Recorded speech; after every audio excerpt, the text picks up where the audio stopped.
तो स्टार्ट करते हैं आज की क्लास।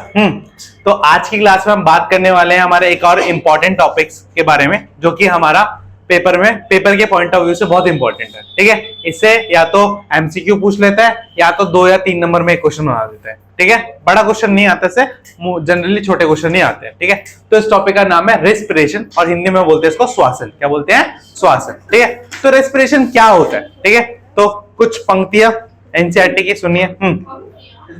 सुनिए, देखो क्या बोल रहे हैं। We have discuss nutrition in organism. ठीक है, हमने पढ़ा पिछले सेक्शन में। ठीक है, पिछला टॉपिक हमने जो करा था उसमें हमने क्या पढ़ा? Nutrition in human beings. ठीक है, किस तरीके से हम खाना खाते हैं और उसको हमारी जो बॉडी है उस खाने को क्या करती है? पचाती है, और उसमें से जो भी जरूरी चीजें होती है जो बॉडी को चाहिए होती है उसमें से अब्सॉर्ब कर ली जाती है। ये हमने अभी पढ़ा लास्ट टॉपिक में। ठीक है, तो बोल रहे थे food material taken during this process of nutrition is used in the cell to provide energy for various life processes। अब जो भी फूड मटेरियल जो हमने क्या इस डाइजेशन या जो भी प्रोसेस हमारी बॉडी में हुआ, ठीक है, डाइजेशन वाला प्रोसेस जिसमें हमने जो भी इंपॉर्टेंट फूड पार्टिकल्स थे जो हमारी बॉडी के लिए चाहिए थे हमने वो ले लिए। अब वो फूड पार्टिकल्स कहां जाएंगे? सेल में जाएंगे। कहां जाएंगे? सेल में। और फिर सेल क्या करेगी? उसमें से एनर्जी बनाएगी।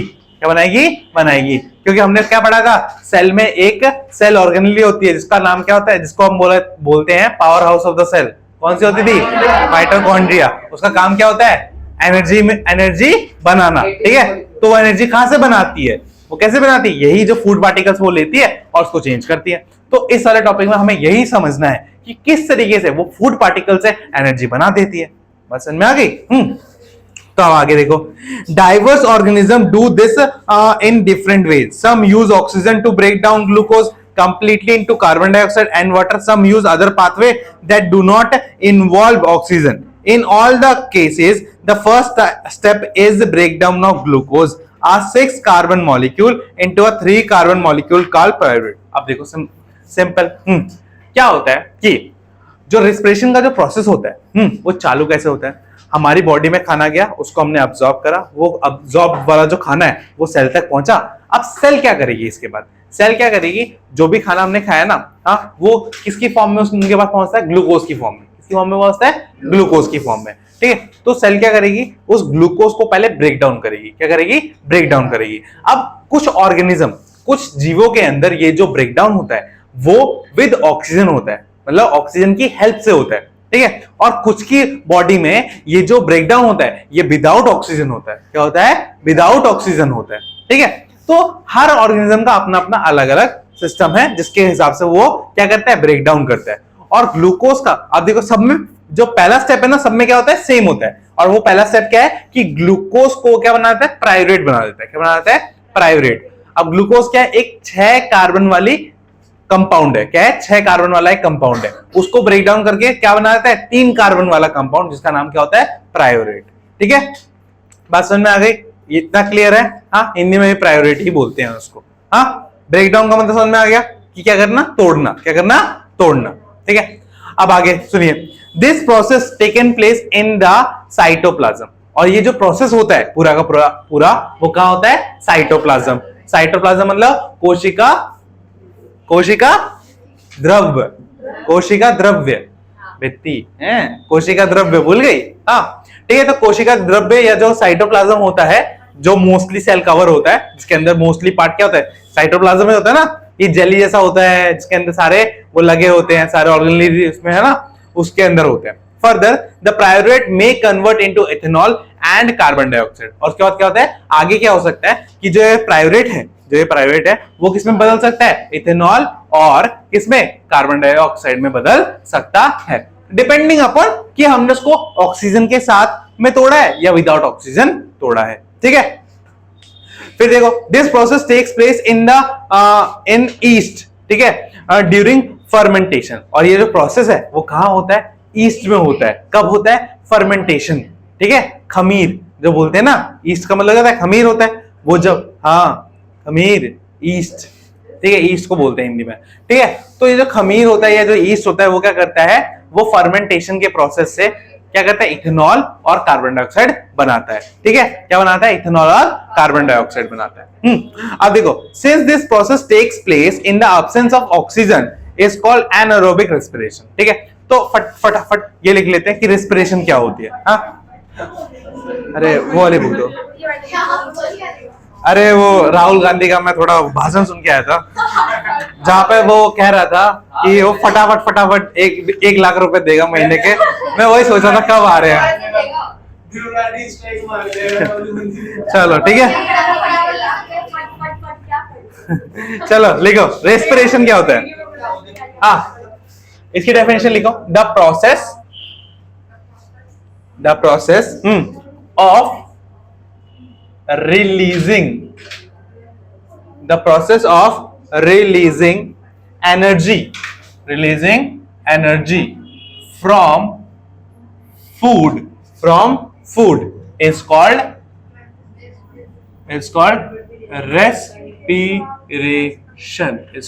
respiration। ठीक है, हिंदी में लिखो।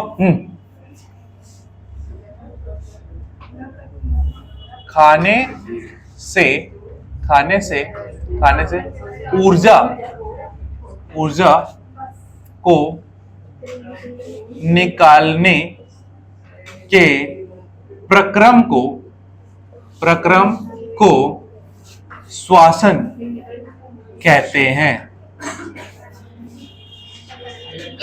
ठीक है, अब तक तो क्लियर हो गया होगा रेस्पिरेशन में क्या करते हैं। हम खाने को लेते हैं और उसको किसमें बदल देते हैं, एनर्जी में बदल देते हैं। इसी प्रोसेस को क्या बोला जाता है, रेस्पिरेशन कहा जाता है। ठीक है, समझ में आ गया। फूड को लिया और किसमें बदल दिया, एनर्जी में। किसमें बदल दिया, एनर्जी में। समझ में आ गया। क्लियर है। हाँ,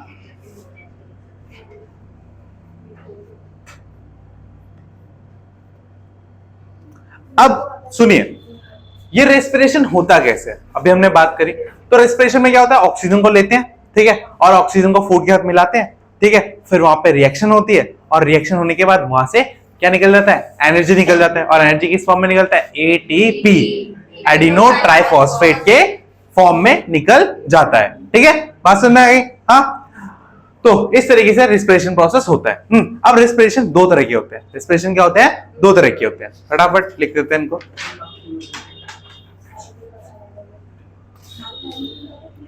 अब इतना तो क्लियर है ना बच्चों कि बॉडी को एनर्जी की जरूरत क्यों है, डे टू डे एक्टिविटी करने के लिए, सारे लाइफ प्रोसेसेस करने के लिए, अपनी बॉडी को मेंटेन करने के लिए, ठीक है, अपनी बॉडी को हील करने के लिए, कोई भी रिपेयर करने के लिए, ठीक है, ग्रोथ के लिए, डेवलपमेंट के लिए, हर चीज के लिए हमें एनर्जी की जरूरत पड़ती है। यहाँ पे मैं तुम्हें पढ़ा रहा हूं, उसके लिए भी क्या चाहिए हमें, मुझे चाहिए एनर्जी। तुम यहाँ पे बैठ के पढ़ रहे हो, समझने के लिए भी तुम्हें क्या चाहिए, एनर्जी। तुम सो रहे हो घर पे, फिर भी तुम्हारी बॉडी को चलाते रहने के लिए, तुम्हारे हार्ट को चलाते रहने क्या चाहिए होगी, एनर्जी।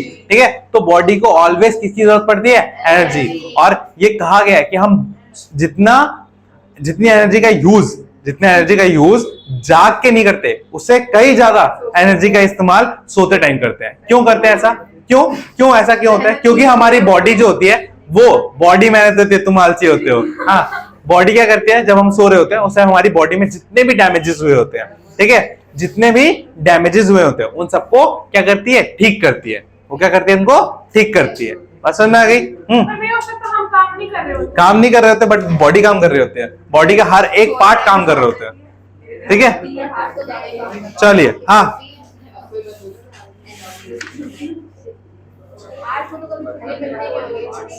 दे दे तो छुट्टी हार्ट को अपने।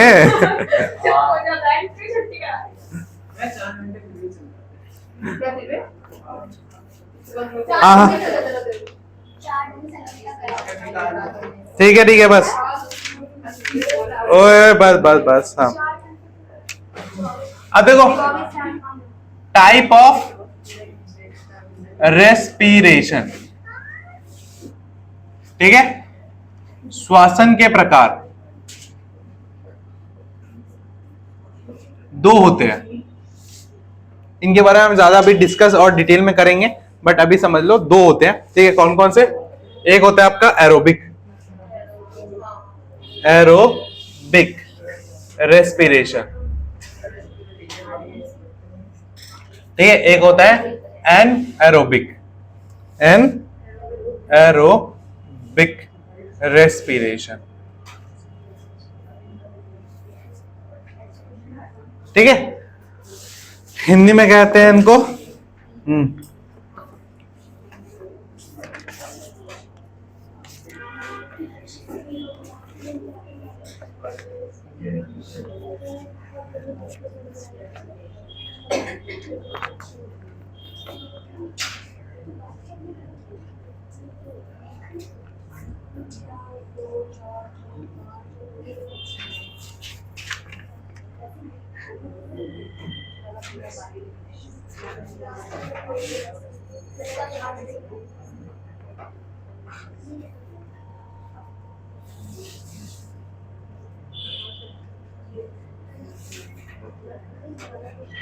अवायवी शासन और वायवी श्वासन। ठीक है, अब दोनों में क्या फर्क होता है? दोनों में ये फर्क होता है कि ये वाला जब रेस्पिरेशन होता है ना, तो यहाँ पे हम ऑक्सीजन का इस्तेमाल करते हैं, यहाँ पे ऑक्सीजन का इस्तेमाल नहीं करते हैं। ठीक है, यहाँ पर हम एनर्जी बनाने के लिए ऑक्सीजन की हेल्प लेते हैं, यहाँ पे एनर्जी बनाने के लिए ऑक्सीजन की हेल्प नहीं लेते हैं। यहाँ पर कार्बन डाइऑक्साइड वाटर बनता है और एनर्जी बनती है, यहाँ पर एथेनॉल वाटर और एनर्जी बनती है। ठीक है, बात समझ आई? हाँ, तो लिखे इस बात को लिखते हैं, इतना लिख दे। इट यूजेस ज्यादा नहीं लिखते, इट यूजेस ऑक्सीजन। ठीक है, बिल्कुल होते हैं, अभी पढ़ेंगे ना। It do not uses oxygen. ठीक है, यह ऑक्सीजन का प्रयोग करती है और यह ऑक्सीजन का प्रयोग नहीं करती है। क्लियर है बच्चों?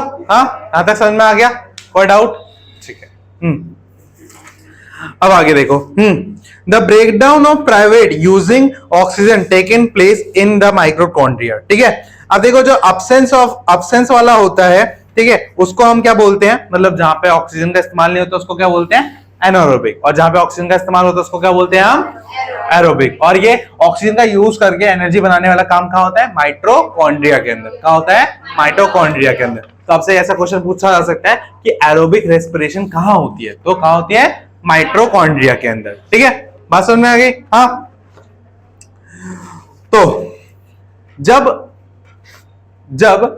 क्या होता है कि हमारा जो ग्लूकोज है वो टूटता है, ग्लूकोज जो है टूटता है। यहां तक हो गया? तो मैं एक टेबल बना के दिखाऊं, डायग्राम। हाँ मिटाओ।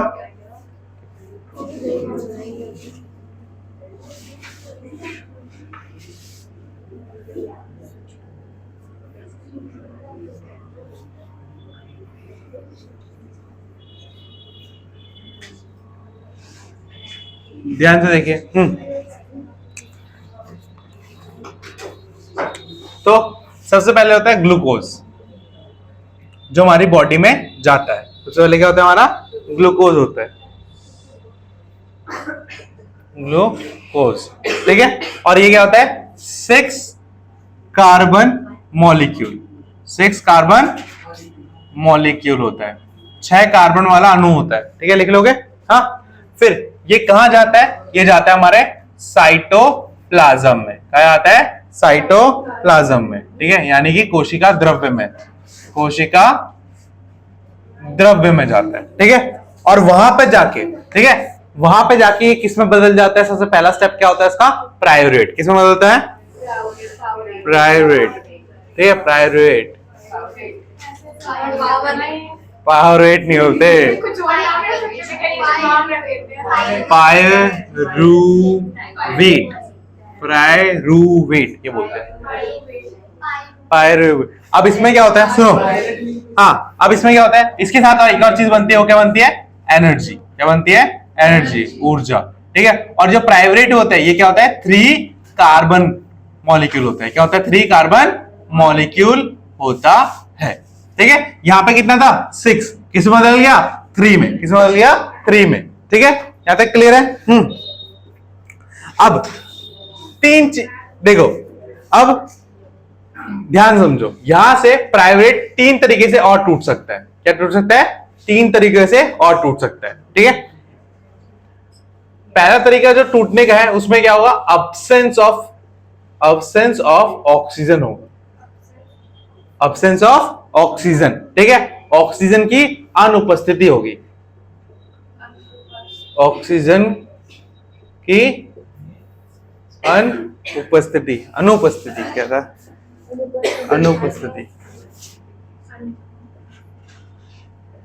अनुपस्थिति होगी, ठीक है, मतलब वहां पे ऑक्सीजन नहीं होगी। और ये प्रोसेस कहां होता है बच्चों, इन ईस्ट, कहां होता है बच्चों, ईस्ट के अंदर होता है, कहां होता है, ईस्ट के अंदर, ठीक है।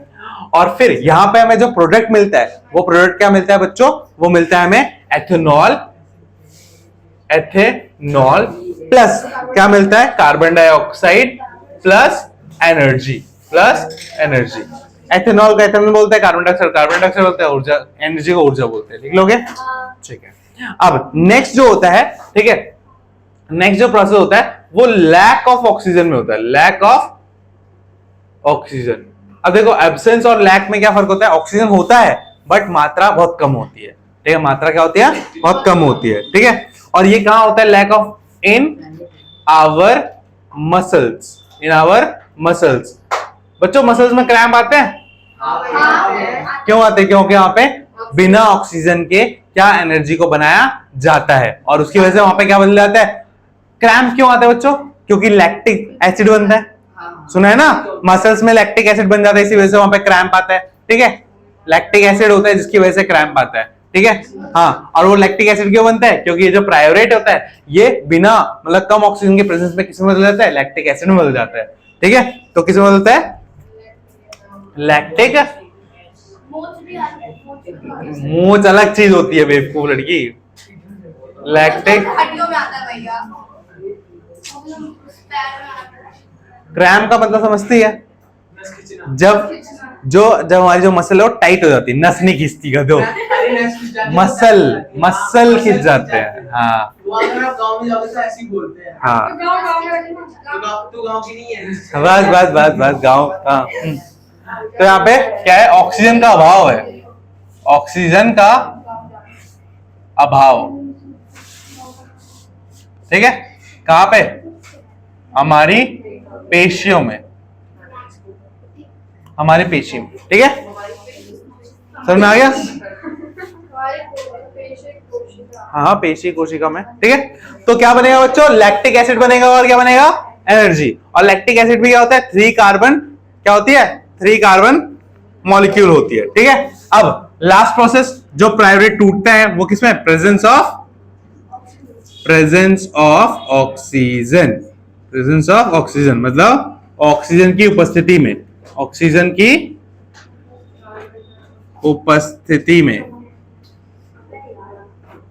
ठीक है, ऑक्सीजन की उपस्थिति में, ठीक है। तो जब ऑक्सीजन की उपस्थिति में टूटती है ये कहां होता है, ये हमारे इन माइटोकॉन्ड्रिया,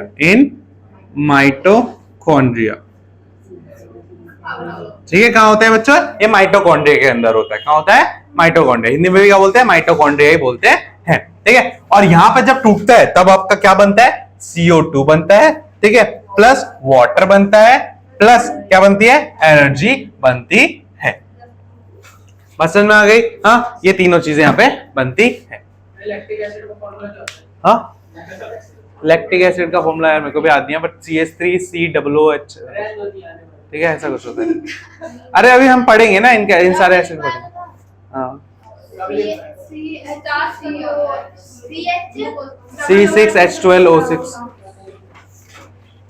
ग्लूकोज का होता है, C6H12O6, ठीक है। तो इस तरीके से जो ग्लूकोज है वो टूट सकता है हमारी बॉडी के अंदर, ठीक है। अब देखो प्रायोरेट वाला ये जो लैक ऑफ ऑक्सीजन और प्रेजेंस ऑफ ऑक्सीजन है ये हमारी बॉडी के अंदर होता है, ठीक है, बट ये जो एब्सेंस ऑफ ऑक्सीजन वाला ये हमारी बॉडी में नहीं होता, ये क्या होता है, ईस्ट में होता है, क्या होता है, ईस्ट में, समझ में आ गया। तो आपसे ऐसे एमसीक्यू में क्वेश्चन बना के पूछ सकता है कि प्रायोरेट जब ऑक्सीजन की प्रेजेंस में टूटता है तब क्या बाय प्रोडक्ट होता है, या ऑक्सीजन जब लैक ऑफ ऑक्सीजन मतलब सॉरी जो प्रायोरेट होता है जो वो लैक ऑफ ऑक्सीजन के उसमें टूटता है तो क्या बनाता है, ठीक है, या जो प्रायोरेट है वो जब ऑक्सीजन नहीं होता है तब क्या क्या बनाता है। तो इस तरीके से क्वेश्चन वो पूछ सकता है। बस समझ में आ गई, हाँ क्लियर है, बनाओ उसको, बना लिया, बनाइए जल्दी। अब तब तक बना रहे हो तब तक सुनते रहो। देखिए आगे सुनिए। तो एक प्रोसेस जहां पे ऑक्सीजन का इस्तेमाल किया जाता है, ठीक है, जिसमें हम एनर्जी बनाते हैं प्राइवेट को तोड़ के, उसको क्या बोला जाता है? एरोबिक। अभी बात कही थी ना, दो टाइप होते हैं, उसको क्या बोला जाता है? एरोबिक। ठीक है, फिर देखो फिर क्या बोल रहा है क्या? Sometimes when there is a lack of oxygen in our muscles, ठीक है, जब हमारी बॉडी में, हमारे मसल्स में क्या होता है? ऑक्सीजन की कमी हो जाती है, ऑक्सीजन का अभाव हो जाता है, ठीक है, तब क्या होता है कि another pathway for breakdown of pyruvate is taken, और तब हमारी बॉडी में एक और तरीके से क्या करा जाता है? पायरुवेट को तोड़ा जाता है। अब बच्चों ऑक्सीजन की कमी पता है कब होती है? जब हम भागते हैं, दौड़ते, तब हमारे मसल्स उठते हैं ना। क्यों? क्योंकि हमारी बॉडी में ऑक्सीजन की जो खपत होती है वो बढ़ जाती है। ऑक्सीजन का जो यूज है, जब हम दौड़ रहे होते हैं या कोई बहुत फास्ट मूविंग काम कर रहे होते हैं, कार्डियो कर रहे होते हैं, तो उसमें क्या होता है? हम बहुत जल्दी जल्दी सांस लेते हैं, क्योंकि हमारी बॉडी की जो ऑक्सीजन की कैपेसिटी है वो बढ़ जाती है, ठीक है, उसको ज्यादा से ज्यादा ऑक्सीजन चाहिए होता है, और उससे क्या होता है? मसल्स तक उतनी ऑक्सीजन नहीं पहुंच पाती, क्योंकि हम उतना ऑक्सीजन नहीं पाते। हमारी भी तो कैपेसिटी है कि हम एक बार में कितनी ऑक्सीजन ले पाएंगे, ठीक है। तो उसकी वजह से क्या होता है? हमारी जो मसल्स होती है उसको भी एनर्जी, कांस्टेंट एनर्जी की जरूरत पड़ेगी, क्योंकि उन्हीं का इस्तेमाल हम कर रहे हैं। तो उसको एनर्जी कहां से मिलेगी? तो उसको तो कोई और रास्ता चाहिए होगा ना एनर्जी बनाने का। तो वो क्या करती है? लैक ऑफ ऑक्सीजन के केस में वो क्या बना देती है? लैक्टिक एसिड बना देती है और एनर्जी बना देती है। और जब ज्यादा लैक्टिक एसिड बन जाता है तो उसकी वजह से क्या आ जाता है? हमें क्रैम्प आ जाता है, या हमारे मसल्स में बहुत ज्यादा दर्द होने लगता है, वो टाइट हो जाते हैं, स्टिफ हो जाते हैं, ठीक है, रिजिड हो जाते हैं। समझ में आ गया? कठोर। हाँ, समझ में आ गया?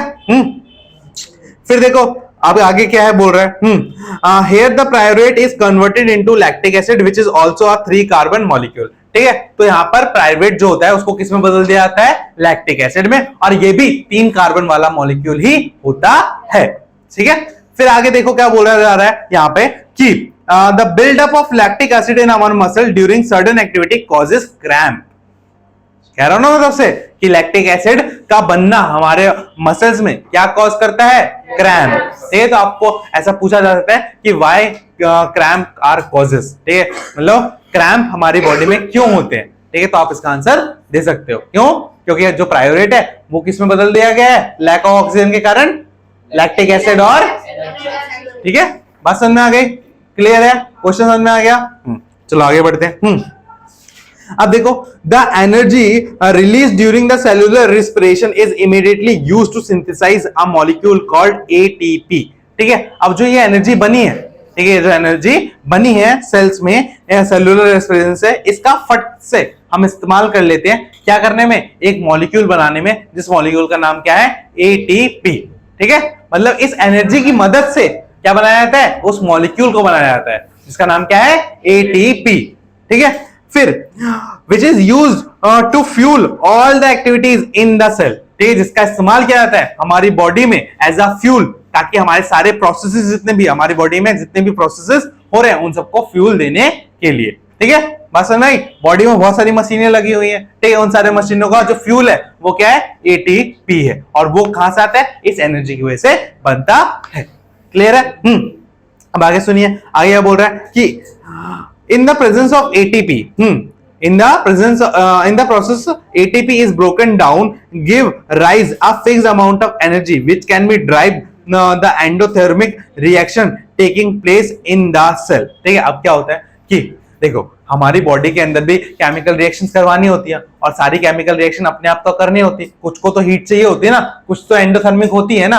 तो जो एंडोथर्मिक होती है, जिनको हीट चाहिए होती है, एंडोथर्मिक रिएक्शन क्या होती है? ऐसी रिएक्शन जिनको हीट चाहिए होती है। तो ऐसी रिएक्शन इनको हीट चाहिए होती है, उनको हीट प्रोवाइड कौन करता है? ये एटीपी करता है। एटीपी क्या करता है? एटीपी ब्रेक डाउन हो जाता है, और वो क्या करता है? फिक्स्ड अमाउंट ऑफ एनर्जी देता है। सबसे पहले समझो क्या हुआ, एनर्जी हमने जो बनाई सेलुलर रेस्पिरेशन से वो किसमें बदल गई? एटीपी में बदल गई, और फिर वही एटीपी आगे चल के किसमें बदल गई? हाँ, फिर से टूट के क्या बन गई? फिर से एनर्जी बन गई। मतलब एटीपी, अब देखो एनर्जी को हम स्टोर नहीं कर सकते, एनर्जी को हम स्टोर नहीं कर सकते, बट उस एनर्जी को हम क्या कर लेते हैं? कन्वर्ट कर लेते हैं एटीपी की फॉर्म में, मॉलिक्यूल्स की फॉर्म में, ठीक है। अब बॉडी में हीट एनर्जी है, ठीक है, तो हमेशा थोड़ी ना रहेगी। हीट एनर्जी बॉडी में जो बनती है वो निकल जाती है ना, हाँ, एनर्जी हमारी बॉडी से, ठीक है। तो इस एनर्जी को ट्रैप करने के लिए क्या कर लेते हैं, इनको एटीपी में बदल देते हैं। किसमें बदल देते हैं? एटीपी में बदल देते हैं। हाँ, और जैसे ही एटीपी में बदल जाते हैं तो जहां पर जिस प्रोसेस को जरूरत पड़ती है तो वहां पर एटीपी चले जाते हैं और फिर उस एटीपी को तोड़ के उस जगह पे प्रोसेस करवा दिया जाता है। बात समझ में आ गई? क्लियर है? हाँ, ठीक है। फिर अब एटीपी क्या है? ATP is the energy currency for most of the cellular process. तो एटीपी क्या है? सारे सेलुलर जितने भी सेल के अंदर प्रोसेस होते हैं उन सब के लिए क्या है? एक तरह का करेंसी है। क्या है? एक तरह की करेंसी है। ठीक है। और the energy release during the process of respiration is used to make ATP molecule from ADP and inorganic phosphate. ठीक है। अब क्या होता है कि जो हम एनर्जी बनाते हैं, किससे बनाते हैं? रेस्पिरेशन से बनाते हैं। बात समझ में आएगी? सबसे पहले एनर्जी किससे बनती है? कौन से प्रोसेस से बनती है? रेस्पिरेशन से बनती है। और फिर उस रेस्पिरेशन वाली एनर्जी को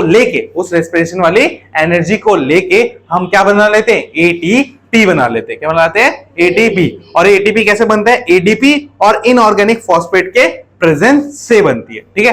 तो ये सब मिटाओ, एटीपी के बारे में थोड़ा लिखिए। और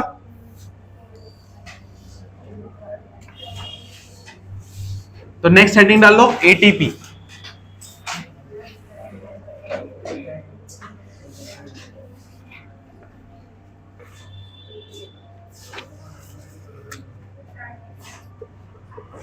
एटीपी, ठीक है। तो एटीपी क्या है? तो लिखो पहला point, ATP is the energy currency for most cellular process। हाँ, ATP। अच्छा, ठीक है, ATP। हाँ, तो कितने में लिखिए? हाँ, अधिकांश, हाँ अधिकांश, अरे हिंदी में बोल देता हूं, लिखो अधिकांश कोशिकाएं किया, अधिकांश कोशिकीय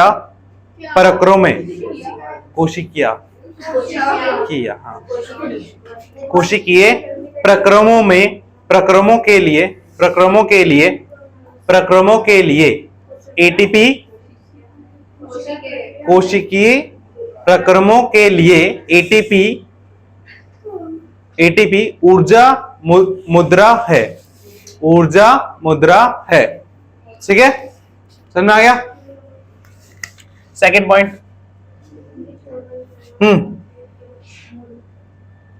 द एनर्जी, ठीक है, the energy which released during respiration is used to synthesize ATP। लिखिए, श्वसन प्रक्रिया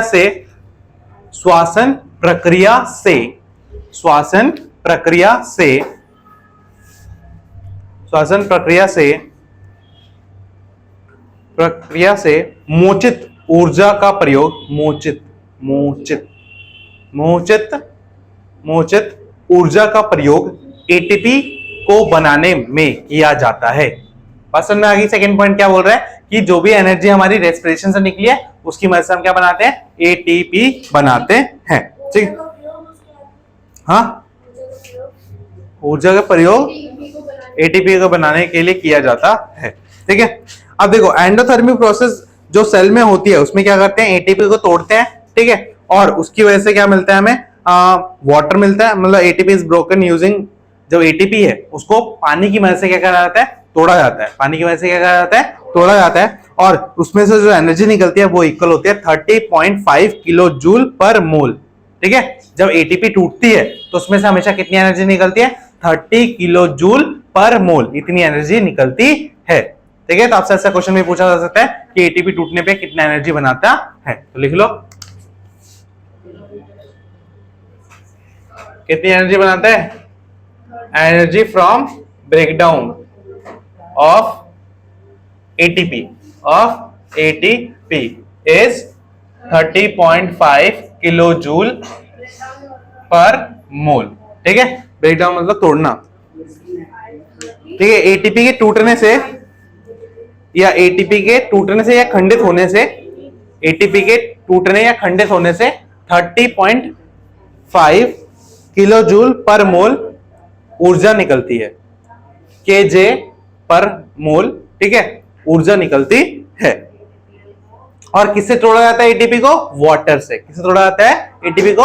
वाटर से। ठीक है,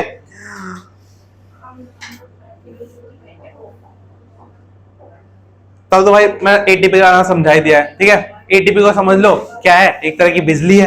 ठीक है, तो बिजली से हम ट्यूबलाइट भी चला रहे हैं, फैन भी चला रहे हैं, एसी भी चला रहे हैं। ठीक है, बट बिजली बन कहां रही है? कहीं और बन रही है। ठीक है, फिर उसको भेजा जा रहा है। ठीक है, उसी तरीके से एनर्जी है वो पूरी बॉडी में बनती रहती है, क्योंकि पूरी बॉडी में बहुत सारे सेल्स है। ठीक है, हर सेल्स में क्या होता है? ये एनर्जी बनने का कार्यक्रम चलता रहता है। ठीक है, और इस एनर्जी को फिर क्या करा जाता है? भेज दिया जाता है जहां पे इसकी जरूरत होती है। जैसे हमें यहाँ पे ट्यूबलाइट जलाने की इलेक्ट्रिसिटी की जरूरत है, तो यहाँ पे इलेक्ट्रिसिटी आ जाती है ना। उसी तरीके से हमारी बॉडी में भी बहुत सारे फंक्शन होते हैं जिनको चलाने के लिए, जिनको करवाने के लिए हमें एनर्जी की जरूरत पड़ती है, और वो हमें मिल जाती है एटीपी से। बस समझ में आ गई क्या है एनर्जी, क्या है एटीपी, क्या है रेस्पिरेशन? क्लियर है? ठीक है, आगे बढ़ते हैं। हाँ बोलो। ये 30 किलो जूल जो बन रहा है, हाँ, इससे हमारे वेट पे कोई फर्क नहीं पड़ता? हाँ, हमारे नहीं भाई, किलो जूल एनर्जी की एनर्जी और वेट का कहां से ला रहा तो? मुझे लगा हमारे बॉडी में बनती तो हमारे भाई ऐसे तो बहुत सारी एनर्जी बनती है हमारी बॉडी में। हाँ, बट उसका इस्तेमाल भी तो कर जाते हैं। 30.5 किलो जूल एनर्जी है, ठीक है। हाँ, तो अपॉन में ये मोल ये होता है, एक तरह की क्वांटिटी होती है। ठीक है, मॉलिक्यूलर लेवल की। ठीक है, एक मोल बॉडी में इतने सारे सेल्स हैं। हाँ, सारे सेल्स कितनी एनर्जी बनाते हैं? बहुत सारे बनाते हैं, और उसका इस्तेमाल भी तो होता है इतनी सारी एनर्जी का इस्तेमाल होता है नए सेल बनाने के लिए, पुराने सेल्स को रिप्लेस करने के लिए। ठीक है, सेल्स को रिपेयर करने के लिए। ठीक है, और भी बहुत सारे, हार्ट को कॉन्स्टेंटली पंप करवाने के लिए, नया ब्लड बनाने के लिए। हाँ, ब्लड भी तो बनता रहता है, पुराना ब्लड थोड़ा चलेगा तेरी बॉडी में हमेशा। फिल्ट्रेशन करवाना है, बहुत कुछ करना पड़ता है भाई। तो ये एनर्जी भी कम है, इसीलिए तो थक जाता है तू। मैं नहीं थकता। सो जाते हैं ना बच्चे, चेयर पे सो जाते हैं बच्चे, तो इतने थक जाते हैं। ठीक है, अब आगे सुने। अब सुनिए, अब देखो, since the aerobic process, since the aerobic respiration pathway depends on oxygen, aerobic organism need to ensure that there is sufficient intake of oxygen. अब सिंपल सी बात है, जितना भी एरोबिक रेस्पिरेशन होता है, इसमें सबसे मेन कंपोनेंट क्या है? ऑक्सीजन है। तो जो भी एरोबिक रेस्पिरेशन करने वाले ऑर्गेनिज्म है, उन सबको ये चीज तो फिक्स करनी पड़ेगी ना कि उनको सफिशिएंट मात्रा में क्या मिलती जाए? ऑक्सीजन मिलती जाए। ठीक है, अगर सफिशिएंट मात्रा में ऑक्सीजन नहीं मिलेगी तो हम क्या ये रेस्पिरेशन करवा पाएंगे? क्या ये एटीपी बना पाएंगे? नहीं बना पाएंगे। ठीक है, फिर देखो, we have seen the plant exchange gases through the stomata and the large intercellular spaces ensure that all the cell are connected with air carbon dioxide and oxygen exchange by diffusion there। ठीक है, तो हमने plants में क्या देखा है? Plants के अंदर क्या होता है? स्टोमेटा होता है। हमने पढ़ा था ना, छोटे छोटे पोर्स होते हैं पत्तों के ऊपर। ठीक है, अब ये पत्ते, ये जो छोटे छोटे पोर होते हैं, क्या करते हैं? एयर के साथ कनेक्टेड रहते हैं। ठीक है, जिसकी वजह से वहां पे गैसेस का आदान प्रदान होता है। गैसेस का क्या होता है? आदान, एक्सचेंज होता है। ठीक है, कार्बन डाइऑक्साइड वो ले लेते हैं, ऑक्सीजन बाहर छोड़ देते हैं। हाँ, इस तरीके से।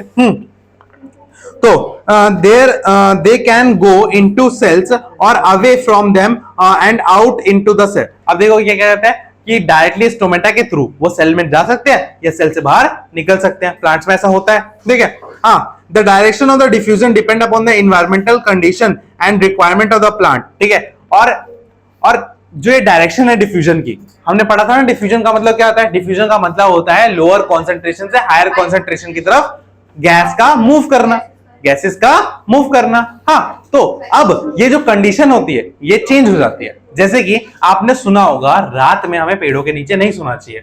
क्यों? क्योंकि रात में जो प्लांट होता है वो क्या करते हैं, वो कार्बन डाइऑक्साइड को रिलीज करते हैं और ऑक्सीजन को लेते हैं, क्योंकि कंडीशन चेंज हो जाती है। रात में वो फोटोसिंथेसिस नहीं कर रहे होते हैं और फोटोसिंथेसिस की वजह से क्या निकलता है, कार्बन डाइऑक्साइड निकलता है। अब रात में अगर वो फोटोसिंथेसिस नहीं कर रहे हैं तो उसमें से ऑक्सीजन नहीं निकलेगा, उसमें से क्या निकलेगा, कार्बन डाइऑक्साइड, क्योंकि उसके अंदर क्या हो जाएगा बच्चों, किसकी कमी हो जाएगी, ऑक्सीजन की कमी हो जाएगी। किसकी कमी हो जाएगी, ऑक्सीजन। और ऑक्सीजन की कमी में क्या बन रहा था, लैक्टिक एसिड बन रहा था, और वो बन रहा था ना, है ना, और एथेनॉल वगैरह भी बन रहा था, ठीक है। तो उनमें भी ऐसा ही होता है। तो आगे ये बोल रहा है, सुनो, at night when there is no photosynthesis, ठीक है, जब रात को कोई भी फोटोसिंथेसिस नहीं होती है, उस टाइम CO2 जो होता है वो एलिमिनेट हो जाता है, मेजर एक्सचेंज, मतलब CO2 नहीं निकलता। CO2 क्या होता है, CO2 निकलता है, ठीक है, और बाहर से हम CO2 और नहीं लेते हैं, क्योंकि हम CO2 को यूज ही नहीं कर पाएंगे। मतलब जो प्लांट होते हैं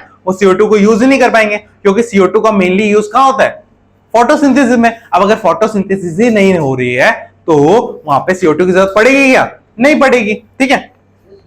ड्यूरिंग द डे, अब डे के टाइम क्या होता है, वहां पे फोटोसिंथेसिस होगी तो वहां पे CO2 की जरूरत पड़ेगी, ठीक है। अब CO2 की जरूरत पड़ेगी तो वहां पे क्या होगा, वहां पे CO2 मिलेगी और वहां पे CO2 रिलीज नहीं होगी। बट रात को ऐसा नहीं होता, रात को उसका क्या होता है, एकदम उल्टा होता है, ठीक है। Instead of oxygen release is major event at the, मतलब दिन के टाइम मोस्टली क्या निकलती है, ऑक्सीजन ही रिलीज होती है, और नाइट के टाइम मोस्टली क्या रिलीज होती है, कार्बन डाइऑक्साइड रिलीज होती है, ठीक है।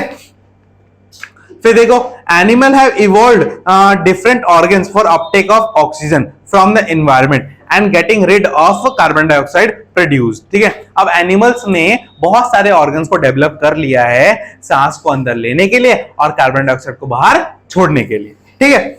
देखो, terrestrial animals can breathe the oxygen in the atmosphere, but animals that live in the water need to use oxygen dissolve in water, ठीक है। अब सुनिए, जैसे टेरेस्ट्रियल का मतलब जो जानवर जमीन पे रहते हैं, और एक्वेटिक का मतलब जो जानवर पानी में रहते हैं। तो जो जानवर जमीन पे रहते हैं उनके लिए तो आसपास बहुत हवा है, तो वो डायरेक्टली हवा ले सकते हैं, ठीक है, डायरेक्टली हवा ले सकते हैं नाक के थ्रू। बट जो जानवर पानी में रहते हैं उनको क्या चाहिए होता है, पानी में घुली हुई ऑक्सीजन चाहिए होती है। बात समझ में? अब यहां से एक बहुत इंटरेस्टिंग क्वेश्चन बनेगा, उसका आंसर मैं पहले बता देता हूं, फिर क्वेश्चन बताऊंगा, ठीक है। Since the amount of oxygen dissolved is fairly low compared to the amount of oxygen in the air, the rate of breathing aquatic organism is much faster than that seen in terrestrial organism.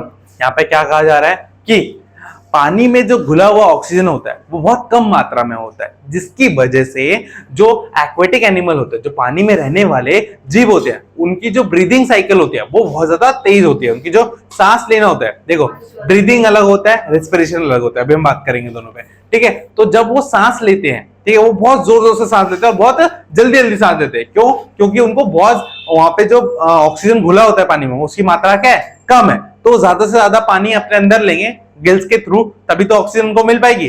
तो उनका जो breathing rate होता है वो क्या होता है, ज्यादा होता है, एज कंपेयर टू वो जानवर जो जमीन पे रहते हैं, उनके लिए तो आसपास बहुत ज्यादा हवा है, ठीक है। तो उनका जो ब्रीदिंग रेट होता है वो क्या होता है, कम होता है, ठीक है। तो क्वेश्चन आपसे ये है कि जो जानवर पानी में रहता है उसकी ब्रीदिंग रेट ज्यादा क्यों होती है, और जो जानवर जमीन पे रहता है उसकी ब्रीदिंग रेट कम क्यों होती है। ये एनसीईआरटी का क्वेश्चन है, एनसीईआरटी में मिल जाएगा और सीबीएसई में बहुत बार पूछा गया है।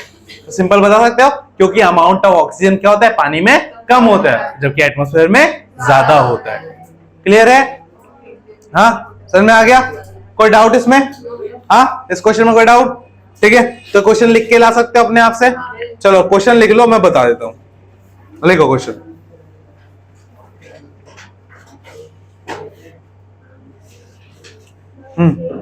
why क्वेश्चन लिखिए, why the breathing rate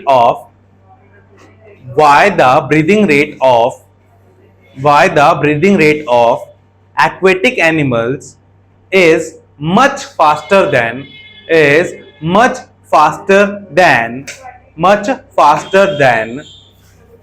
terrestrial animals.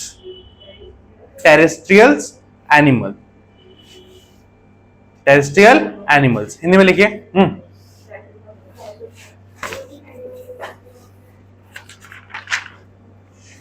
हाँ, जलीय जीव की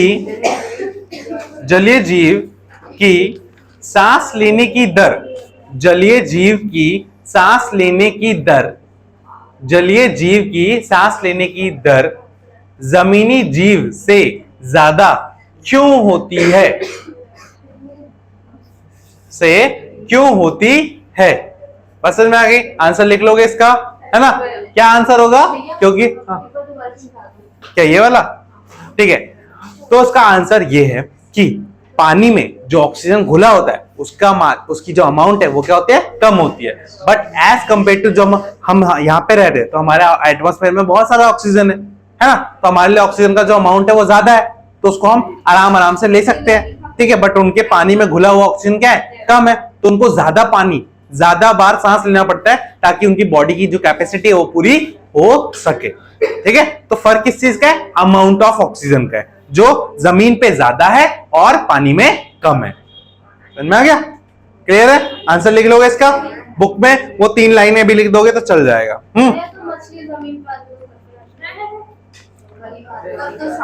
तेरे को अगर मैं पानी में डाल दूं तो क्यों फड़फड़ाएगी? बता। सिंपल सी बात है ना, क्योंकि उनके ऑर्गन्स अलग हैं, हमारे ऑर्गन्स अलग हैं। उनके पास गिल्स है, हमारे पास नॉस्ट्रिल्स है।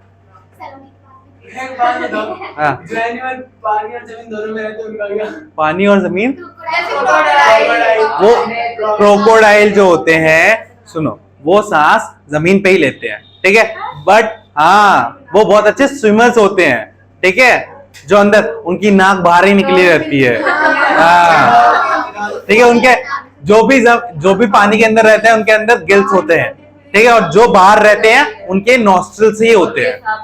हाँ, नाक होती है भाई सांप के पास, सांप। हाँ, सांप बोले। उसके बाद जो तुम्हारा वो ब्लू व्हेल होता है, उसके बाद भी नॉस्ट्रिल होते हैं, उसके बाद गिल्स नहीं होते। वो सांस लेने के लिए ऊपर आती है। हाँ, डॉल्फिन्स के पास भी नाक होती है, उनके पास भी गिल्स नहीं होते, वो भी बाहर आती है। बहुत सारे ऐसे वो जानवर होते हैं जो बाहर आते हैं, ठीक है। बात समझ में आ गई? हाँ, अब आगे देखते हैं। Terrestrial organism use oxygen. सुनिए, जो टेरेस्ट्रियल ऑर्गेनिज्म होते हैं, मतलब जो जमीनी जीव होते हैं, ठीक है, वो ऑक्सीजन का यूज करते हैं रेस्पिरेशन के लिए, जो कि उनको कहां से मिलती है? एटमॉस्फेयर से, वायुमंडल से मिलती है, ठीक है। This oxygen is absorb by different organs in different animals, ठीक है। अब ये ऑक्सीजन जो होता है ये डिफरेंट ऑर्गेनिज्म, मतलब अलग अलग जीवों में अलग अलग तरीके से अब्सॉर्ब करी जाती है, ठीक है। All these organs have a structure that increase the surface area which is in contact with oxygen rich atmosphere. अब इन सभी में ऐसे ऑर्गन्स होते हैं जो ऑक्सीजन की कांटेक्ट में आते ही क्या हो जाते हैं? जो ऑक्सीजन की कांटेक्ट में रहते हैं वो क्या होते हैं? बड़े हो जाते हैं। क्या होते हैं? बड़े हो जाते हैं, ठीक है। उसके बाद क्या होता है? Since the exchange of oxygen and carbon dioxide has to take place across this surface is very fine and delicate. In order to protect this surface, it is usually placed within the body, so there have to passes that will be take air into the area. इसका मतलब क्या है कि जहां पर भी oxygen, देखो ये जो हम ऑक्सीजन लेते हैं ना, हाँ, तो कार्बन डाइऑक्साइड निकालते हैं, तो ये प्रोसेस साथ में चलता है ना। हाँ, तो ये इस प्रोसेस को करवाने के लिए जो ऑर्गन है वो हमेशा जनरली कहाँ होता है? बॉडी के अंदर होता है। और मैं कौन से ऑर्गन की बात कर रहा हूँ बताओ बच्चों? लंग्स की बात कर रहा हूँ, ठीक है। लंग्स हमारे बॉडी के अंदर होते हैं और लंग्स के अंदर ही क्या होता है? कार्बन डाइऑक्साइड और ऑक्सीजन का एक्सचेंज होता है। तो ये जो ऑर्गन होते हैं बहुत ज्यादा डेलिकेट होते हैं, इसीलिए इनको कहाँ रखा गया है? बॉडी के अंदर रखा गया है। बात समझ में आ गई? और इनमें क्या है? ऐसे पैसेजेस बनाए गए। इनमें क्या बनाया है? ऐसे पैसेजेस बनाए गए जिसकी मदद से हवा अंदर आ सकती है और हवा अंदर से बाहर जा सकती है, ठीक है। मतलब हमारी जो विंड पाइप है, ठीक है, जो नाक से जुड़ी हुई है ना, उसके थ्रू एयर अंदर जा सकती है और एयर बाहर आ सकती है, ठीक है। उसके बाद देखिए, in addition there is a mechanism for moving air in and out of this area where the oxygen is absorbed. और वहां पे एक तरीके का और एक और मैकेनिज्म भी लगा होता है, ठीक है। मैकेनिज्म मतलब एक और तरह का उपकरण भी लगा होता है जिसकी मदद से, ठीक है, जिसकी मदद से क्या होता है? ऑक्सीजन को ले लिया जाता है और कार्बन डाइऑक्साइड को बाहर निकाल दिया जाता है, ठीक है। बात समझ में आ गई? इन ह्यूमंस, अब ह्यूमंस की बात करते हैं क्योंकि नेक्स्ट जो टॉपिक है वो क्या है, ह्यूमंस के लंग्स के ऊपर ही है। ठीक है, तो नेक्स्ट टॉपिक देखो आगे। अब ह्यूमंस के अंदर क्या होता है, लंग्स में ही होता है सब कुछ। हाँ, उससे पहले, इस टॉपिक पे जाने से पहले हम थोड़ा सा डिफरेंस देख लेते हैं किसके अंदर, ब्रीदिंग और रेस्पिरेशन के ऊपर। क्यों? क्योंकि इन पे क्वेश्चन आ चुका है बहुत बार। ठीक है, तो ब्रीदिंग क्या है, नॉर्मल सांस लेना, ठीक है, एयर को इन और आउट करवाना, ठीक है। बट रेस्पिरेशन क्या है, ठीक है, कई बार बच्चे इन दोनों टर्म्स में कंफ्यूज होते हैं। वो बोलते हैं रेस्पिरेशन का मतलब भी तो है सांस लेना, बट रेस्पिरेशन का मतलब क्या है, एनर्जी बनाना। किससे? फूड से, और उसमें एयर यूज होती है, ठीक है। बट ब्रीदिंग का काम क्या है, ऑक्सीजन को अंदर लेना और कार्बन डाइऑक्साइड को बाहर छोड़ना, ठीक है। तो लिखिए,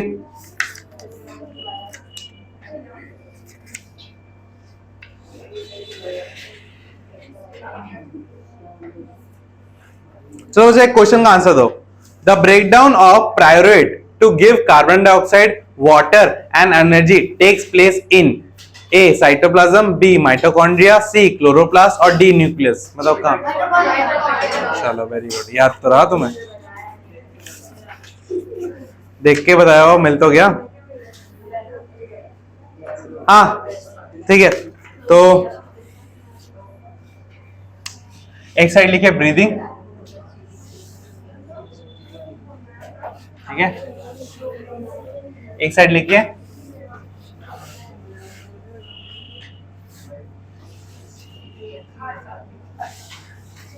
श्वासन, और ब्रीदिंग को बोलते हैं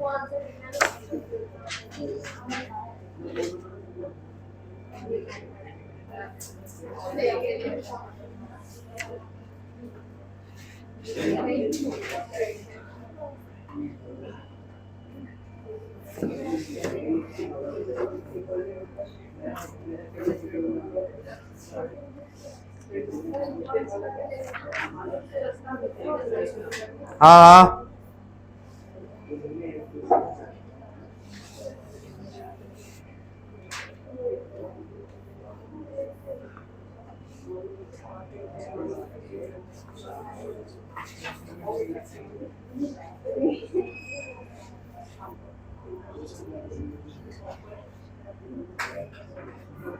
ब्रीदिंग का मतलब सांस लेना, लिख लो, ठीक है। क्या? हाँ हाँ,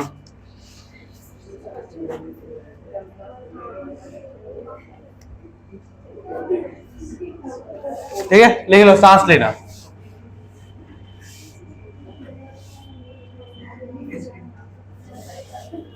हाँ चलिए, अब लिखिए